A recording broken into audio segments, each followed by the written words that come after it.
You know what? 10 out of 10 Dhaka city dwellers have experienced this, and this, and also this. Now imagine you are a passenger in that red car, eagerly waiting to get back to your home after a really hectic working day, and suddenly you hear this phrasing that tells, Ostad, bame plastic. Well, I'm not talking about Dhaka's traffic, that's for sure. Rather, focus on the word plastic here because our today's topic is the plastic epidemic that is causing serious havoc all over the world. Now you must be wondering why I have put those Dhaka city traffic pictures while my topic is plastic epidemic. Well, to figure that out, you really need to wait until the end of this presentation. So moving on, the plastic pollution scenario over the world.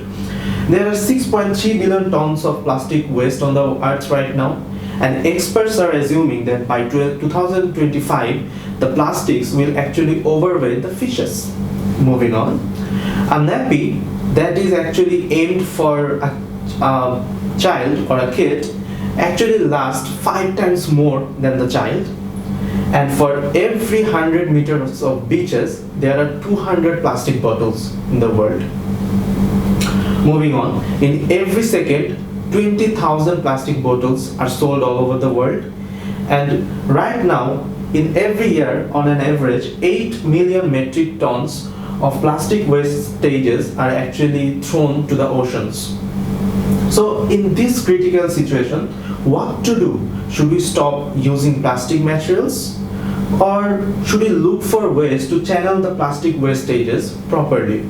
Well, if we go with the first option, this is probably not a feasible option because plastics are so convenient, so commonly used, and at a very low cost it can be available that it is almost impossible to find a perfect substitute to this product.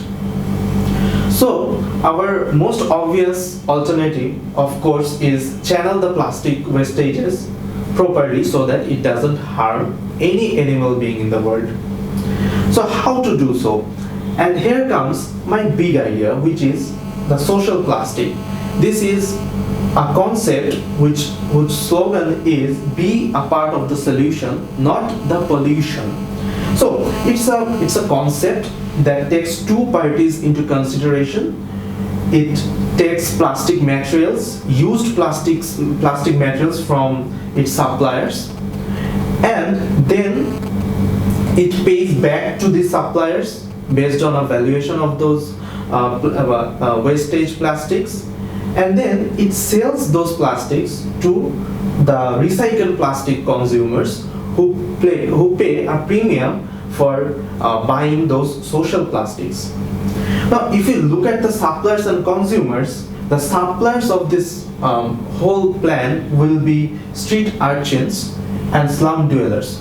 Well, experts have figured this out that 80% of the plastic wastages come from the countries that have extreme poverty because the basic needs, foods, shelters, or security, these are not very well ensured in these countries, and hence people hardly care about the environment and its pollutions. And moving on, the consumers. The consumers of the social plastics will be consumer goods companies and also the government. Consumer goods companies, because it's their responsibility to the society to ensure a proper disposal of the plastic wastages, and also the government, because government can actually ensure the innovative reuses of these wastages, of these plastic wastages. For example, a recent innovation has actually enabled the use of plastic wastages to prepare roads. So innovations like these can only be promoted and facilitated by governments.